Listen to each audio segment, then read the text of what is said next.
வணக்கம் பிள்ளைகளே. இன்றைக்கு நாங்கள் ஒரு கேள்வி பார்ப்போம். வடை வியாபாரி ஒருவர் உளுந்து வடை ஒன்று ரூபாய் 30 பருப்பு வடை ஒன்று ரூபாய் 20 மொத்தம் 12 வடைகளை விற்பனை செய்வதன் மூலம் ரூபாய் 310 பெற்றுக்கொண்டார்.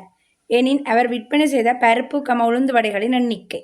அப்போ இது நீங்கள் உங்களுக்கு தெரியும். இப்படி கேள்வி நீங்கள் ஃபர்ஸ்ட் பார்ட்டுக்கு வந்தால் நீங்கள் அந்த விடையை வச்சு நீங்கள் அதில் கால்குலேட் பண்ணி நீங்கள் செய்யலாம். பட் செகண்ட் பார்ட்டுக்கு வந்தால் நீங்கள் செய்து பார்த்து தான் விட போடணும். நீங்கள் விட இருக்காது, நீங்கள் செய்து பார்த்து தான் அவன் தர கோட்டில் நீங்கள் விட போடணும். ஸோ அப்போ நீங்கள் என்ன செய்வீங்கன்னு சொன்னால், இப்போ உளுந்து வடைகளின் எண்ணிக்கையை எங்களுக்கு தந்திருக்கு, 2 விலை தந்திருக்கு, அவர் விற்று பெறுற காசு தந்திருக்கு. அப்போ உளுந்து வடையை நாங்கள் ஏ என்ற ஒரு குறியீட்டால் போடுவோம். அப்போ உளுந்து வடை வந்து ஏ என்று வைச்சால் பருப்பு வடை வந்து என்னென்று வரும்? 12 மைனஸ் ஏ என்று வரும். 12 மைனஸ் ஏ என்று வரும். அப்போ உளுந்து வடையை விட எங்களுக்கு தெரியும் எவ்வளவு? 30 ரூபா.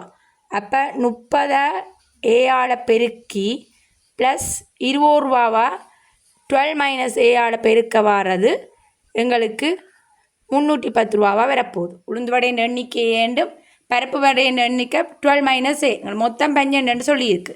அப்போ இங்கே பாருங்கள், 30 ஏ இங்கே 20 ஏ சாயன்னு சொல்ல முடியாது. 10 ஏ போயிடும்.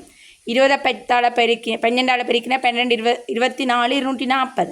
அப்போ இங்கே எங்களுக்கு வரப்போகுது 10 ஏ. ஏன்னா 30 ஏயில் 20 ஏ போனால் 10 ஏ, 310 240 போனால் அவ்வளவு 70. சரிதானே? அது உங்களுக்கு தெரியும், நீங்கள் செய்து பார்க்கலாம். அப்போ எவ்வளோ வண்டு வரப்போகுது? 7. 10 70 10 வகுக்கும். 10 ஏ 7 வரும். அப்போ ஏ 7 சொன்னால் உளுந்து வடை 7 சொல்லி வரும். பருப்பு வடை 12 மைனஸ் ஏ 5 வரும். 7 வரும், இது 5 வரும்.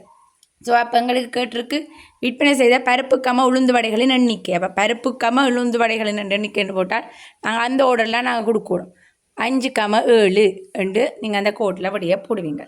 ஓகே, நீங்கள் இப்படி வேறு கேள்வியெல்லாம் செய்து பார்த்தா ப்ராக்டிஸ் பண்ணலாம். Okay, thank you.